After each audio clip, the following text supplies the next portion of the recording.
नमस्कार, स्वागत है आपका संवाद 365 में। आपके साथ मैं हूं दिग्विजय सिंह चौहान। हाजिर हूं उत्तराखंड की खबरों को लेकर। आइए नजर डालते हैं उत्तराखंड में क्या कुछ खास चल रहा है, क्या कुछ उत्तराखंड की खबरें हैं। मंगलवार को उत्तराखंड में 3 बजे तक कोरोना के 51 नए मामले सामने आए। 3 बजे तक जारी रिपोर्ट के मुताबिक अब प्रदेश में कोरोना के कुल 400 मरीज हो चुके हैं। मंगलवार को 6 कोरोना के मरीज भी ठीक हुए हैं। मंगलवार को सबसे ज्यादा टिहरी से 14, पिथौरागढ़ से 14 और नैनीताल से 10 केस सामने आए। फिलहाल प्रदेश में कोरोना के 329 एक्टिव केस हैं। देहरादून में सिटी बस महासंघ के अध्यक्ष विजयवर्धन डंडियाल ने आरटीओ दिनेश पटोई को एक प्रत्यावेदन सौंपा। उन्होंने कहा कि 50% सवारी मामले में जितनी सवारी उतना ही बीमा लिया जाए। उन्होंने कहा कि नए रजिस्ट्रेशन में इंश्योरेंस कंपनियां भी उतना ही रुपया लें जितनी सवारियां हैं। उदाहरण के तौर पर सिटी बस का 24 सीटर का रजिस्ट्रेशन सर्टिफिकेट दिया और 12 सवारी बिठाने को कहा गया और इंश्योरेंस कंपनियों के द्वारा 24 सवारियों में हमसे बीमा लिया गया तो हमें मजबूरन अपने शोषण के खिलाफ उच्च न्यायालय में वाद दायर करना पड़ेगा, क्योंकि जब गाड़ियों में क्षमता से कम सवारियां बैठेंगी तो री रजिस्ट्रेशन भी कम सवारियों का ही होना चाहिए और बीमा कंपनियों को भी उतनी ही सवारियों का बीमा कराना चाहिए, जो कि सरकार के आदेशित सोशल डिस्टेंसिंग में 50% किया गया है।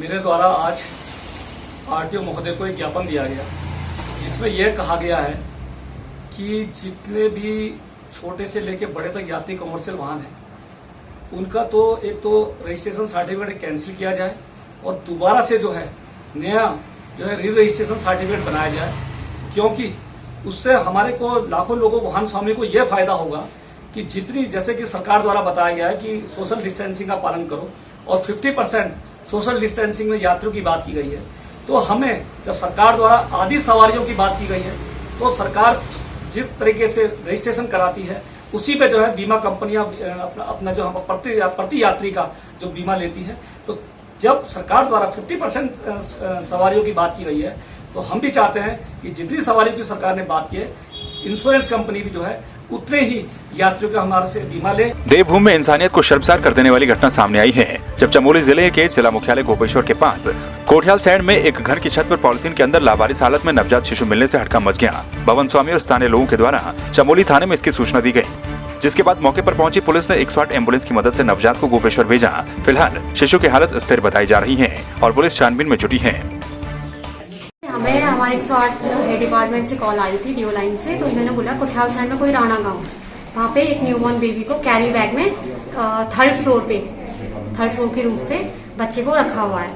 तो जब मैं सीन पे पहुंची, वहाँ पे पुलिस पहले से पहुंची हुई थी, चमोली पुलिस, तो बच्चे को CPR दिया, तब जाके बच्चे को सांस आई। बच्चा नॉर्मल था, ऐसी कोई बात नहीं है। बाकी सफाई उसमें चींटियां लगी हुई थी बच्चे पे और बच्चे की नाल भी नहीं कटी हुई थी। ये बेबी अभी 108 से हमारे पास आया है और लगभग हाफ एन आवर पहले जो है 108 को मिला है। मेल चाइल्ड है, आज ही की डिलीवरी लगी है। अभी कोई इंजरी एज सच नहीं है बेबी को, हमने एग्जामिन कर लिया है। बेबी भी अभी नॉर्मल लगा है, बट यह है कि हमने ऑब्जर्वेशन के लिए एडमिट कर दिया है और फर्दर जो है फीडिंग हम स्टार्ट कर रहे हैं और ट्रीटमेंट अकॉर्डिंगली चल रहा है। टिहरी जिले के चंबा ब्लॉक के ग्राम पंचायत कुल्पी में इन दिनों पेयजल की किल्लत से लोगों को परेशानियों का सामना करना पड़ रहा है।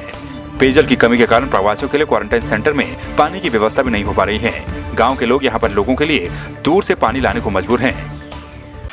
यहाँ पे पानी की बड़ी किल्लत हो रही है, जो कि हमारे रबड़ के पाइपों से मतलब इन लोगों की व्यवस्था कर रखी थी और जो मूल स्रोत है उसमें पानी सूख गया है।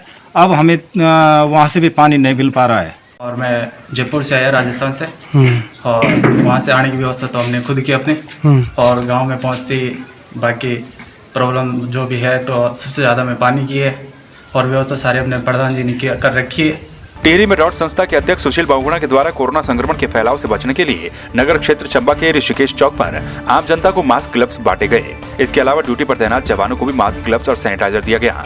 इसके अलावा सुशील बहुगुणा के द्वारा पालिका के कर्मचारियों को भी बड़ी संख्या में सैनिटाइजर और ग्लव्स प्रदान किए गए। ये जो है आज सुमन जयंती है और हमारे द्वारा प्रत्येक साल ये मनाई जाती है, लेकिन इस समय कोरोना महामारी के कारण हम कोई कार्यक्रम आयोजित नहीं कर पाए। इसके लिए हम लोगों ने सोचा कि जो कोरोना के लिए काम कर रहे हैं, कोरोना वारियर्स हैं, कोरोना के योद्धा हैं, उनको हम जो है मास्क, सैनिटाइज़र और ग्लव्स बांटें और साथ ही साथ हमने आम जनता को भी आज चंबा में जो है ग्लव्स और सैनिटाइजर और मास्क। अमर बलिदानी श्रीदेव सुमन की जन्म दिवस के मौके पर उन्हें नमन किया गया। आपको बता दें कि श्रीदेव सुमन ने राजशाही के खिलाफ आवाज उठाई थी। उनकी जयंती पर उनके इतिहास को दोहराते हुए लोगों ने उन्हें याद किया। वहीं पूर्व मंत्री प्रसाद नैथानी ने कहा कि उनके त्याग और बलिदान को याद किया जाता है। हम उन्हें श्रद्धा सुमन अर्पित करते हैं।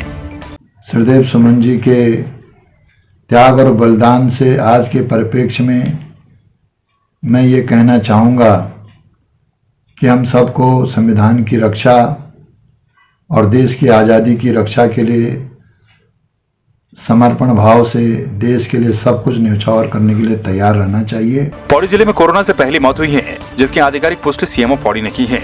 कोरोना से संक्रमित ये व्यक्ति गाजियाबाद से लौटा था, जिसे पावा ब्लॉक के क्वारंटीन सेंटर में रखा गया था, लेकिन इस व्यक्ति ने 22 मई को क्वारंटीन सेंटर में ही दम तोड़ दिया। मौत के बाद इस व्यक्ति का सैंपल कोरोना पॉजिटिव पाया गया है। कल हमें 3 रिपोर्ट प्राप्त हुई है। उसमें से एक लगभग 75 वर्ष की महिला थी, वो गुरुग्राम से आई थी यहाँ पे, उनकी रिपोर्ट पॉजिटिव आई है और डिस्ट्रिक्ट अस्पताल में भर्ती है। एक दूसरी महिला है जो दिल्ली से आई थी, उनकी रिपोर्ट पॉजिटिव आई थी, वो भी यहाँ जिला अस्पताल में भर्ती है। और एक 22 तारीख को यहाँ पाबो ब्लॉक में पिपली गांव में एक लगभग 30-35 साल के युवक की मृत्यु हुई थी।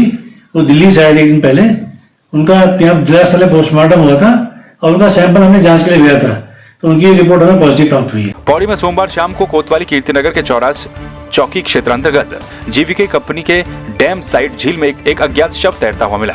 इस घटना से इलाके में हड़कंप मच गया। वहीं घटना की सूचना मिलते ही पुलिस मौके पर पहुंची और शव को कब्जे में ले लिया गया है। फिलहाल पुलिस शव की शिनाख्त में जुटी हुई है। दिनांक 25/5/2020 को जीवीके डैम से करीब 50 से 55 वर्ष की उम्र का एक अज्ञात पुरुष का शव नग्न अवस्था में मिला था, जिसका पंचायतनामा कर शिनाख्त हेतु मोर्चरी बेस अस्पताल में रखा गया है। 72 घंटे पश्चात पोस्टमार्टम की कार्रवाई अमल में की जाए।